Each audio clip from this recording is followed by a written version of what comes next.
have a question. It might have been answered a little bit when you talked about first saying that the West has a lot of self-loathing, and then you talked about some of the Christian teachings that we were born in sin. Is that part of our self-loathing? Is it different than that? And how does that relate to many Westerners now going to use the plants? Is that a way to get rid of the self-loathing? You know, because there's such an increase in people wanting to use, Westerners, the healing plants. Yes, so there's a couple of different questions in there. Let me kind of take it level by level. So is this idea that we're born in sin the reason for the self-loathing? That's only one part of it, I think. The other part of it is, I have one of my first degree was in cultural anthropology, so I've been studying cultures for a long time and studying our culture in particular because it's so weird,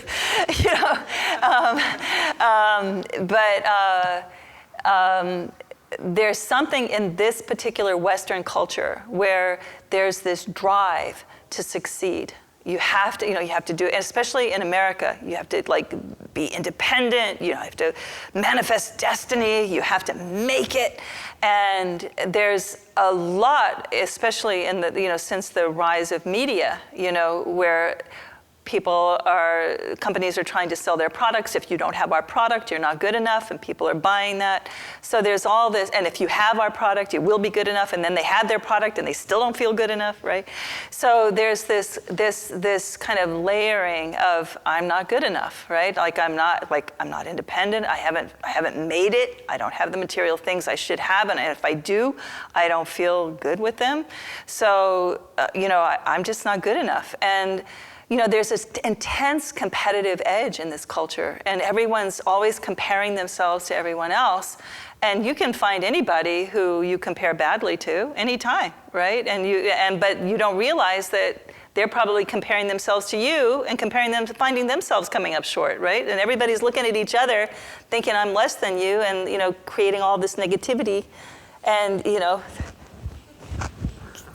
trying to separate themselves off into this place where they can finally be safe, but nobody can ever be safe by doing that, because any place that they've withdrawn into is a place of either where they're trying to actually get away from themselves in the sense of wrongness, right? And what the plants do is they bring you into contact with yourself. And many people who have the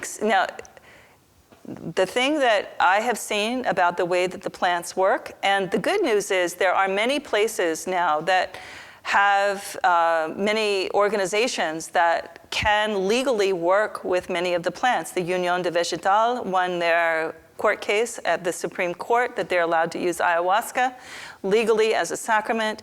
The Native American Church has peyote that they're allowed to use as a sacrament. And of course, in other countries, people are able to use these plants legally.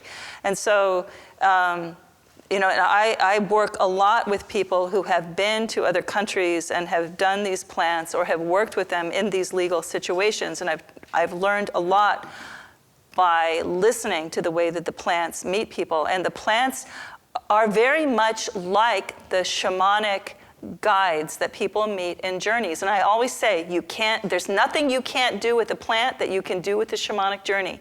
And that's because the guides meet in the same way the plant meets the individual in the place where they need to be met. And I have seen time and again, depending on the person, a person comes into contact with this field of compassionate energy that the plant presents to them. If they're in a particular place on their plant, they will resist it and have a very difficult time. If they're until they break and surrender to the plant. And this is where you have the throwing up, the diarrhea, all the tough, difficult kinds of experiences that people have with the plant. Other people may be but all of that is needed to break down the resistance to love and to self-love, right?